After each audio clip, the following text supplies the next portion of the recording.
Hi friends, మీకు ఈ video నచ్చినట్లయితే లైక్ చేయండి, సబ్స్క్రైబ్ చేయండి.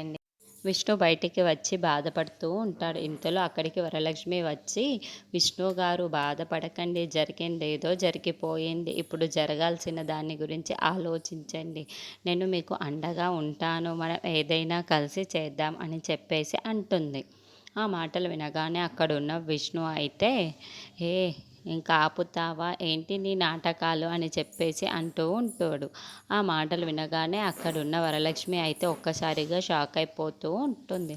అవును కదా, ఇప్పుడు నేను ఆర్థిక ఇబ్బందుల్లో ఉన్నాను, నువ్వు నన్ను ఎలాగైనా సదమాయించి నా పిల్లలు నా దగ్గర నుండి లాక్కోవాలనుకుంటున్నావు కదా, అదే కదా నీ ప్లాను, అది జరగనివ్వను వరలక్ష్మి అని చెప్పేసి అంటూ ఉంటాడు. ఆ మాటలు వినగానే అక్కడున్న వరలక్ష్మి అయితే ఒక్కసారిగా షాక్ అయిపోయి, ఏంటి విష్ణు గారు ఇలా మాట్లాడుతున్నారు అని చెప్పేసి అనుకుంటూ ఉంటుంది.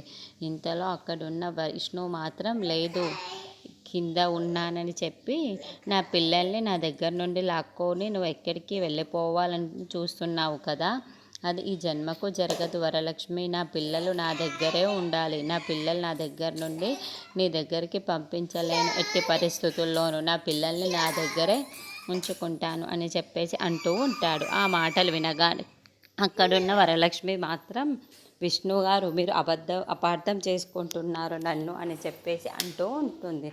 ఆ మాటలు వినగానే అక్కడున్న విష్ణు మాత్రం, లేదు వరలక్ష్మి, నీ నాటకాలన్నీ నాకు తెలుసు, నా దగ్గర నుండి నా పిల్లల్ని లాక్కొని నువ్వు చెక్కిద్దాం అనుకుంటున్నావు, కానీ అలా జరగనివ్వను, అది ఎప్పటికీ జరగదు అని చెప్పేసి అంటూ ఉంటాడు. ఆ మాటలు వినగానే అక్కడున్న వరలక్ష్మి అయితే చాలా బాధపడుతూ ఉంటుంది.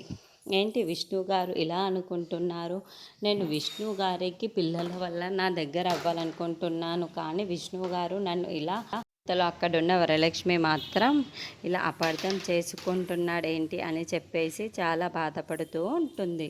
ఇంతలో అక్కడున్న వరలక్ష్మి మాత్రం విష్ణు అలా అనడంతో అక్కడ బాధపడుతూ ఉంటుంది.